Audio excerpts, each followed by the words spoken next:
For me, the crucifixion, there's two very, very central kind of elements to it. I'll just mention one. One of the fundamental problems we have is from when we're born, as soon as we're self-conscious, conscious of ourselves, we realize that we are separated from something. As soon as there's a me, there's a you. As soon as there's an I, there's a thou. So at a very, very fundamental level, we experience separation at the very core of our being. And what we then do is we then imagine something that will fill that separation. And one of the things that, so for example, a child might want a puppy. They feel that, oh, if they had a puppy, they'd be happier. But there's another element that comes into play. Let's imagine that the parents say, no, you can't have the puppy. The child will continue often to want the puppy. And the more they say no, the more the child's going to want the puppy, until the puppy becomes something that they think will satisfy them, will make them whole, to the point they're saying, you'll never have to buy me any presents anymore, I'll feed him every day, I'll walk the dog every day, right? Now, in theological language, that sense of separation can be called original sin, which simply means a sense of separation at the core of our being.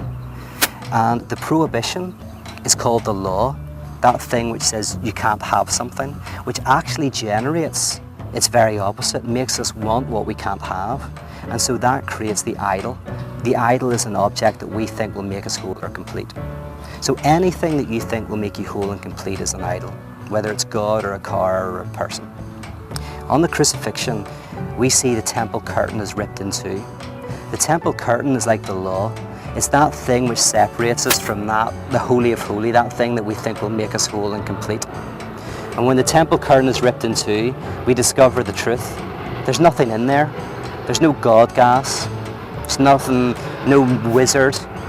It's just empty. We realize that the God who is behind the law, the thing that we think will make us happy and complete, is nothing.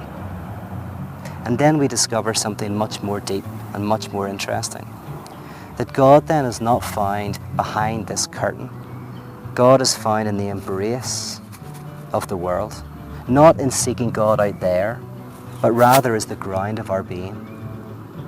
That's why the crucifixion is so interesting to me, is that we are being invited to participate in that experience of the loss of the thing that we think will make us complete, which you hear in the crucifixion when Christ cries out, my God, why have you forsaken me?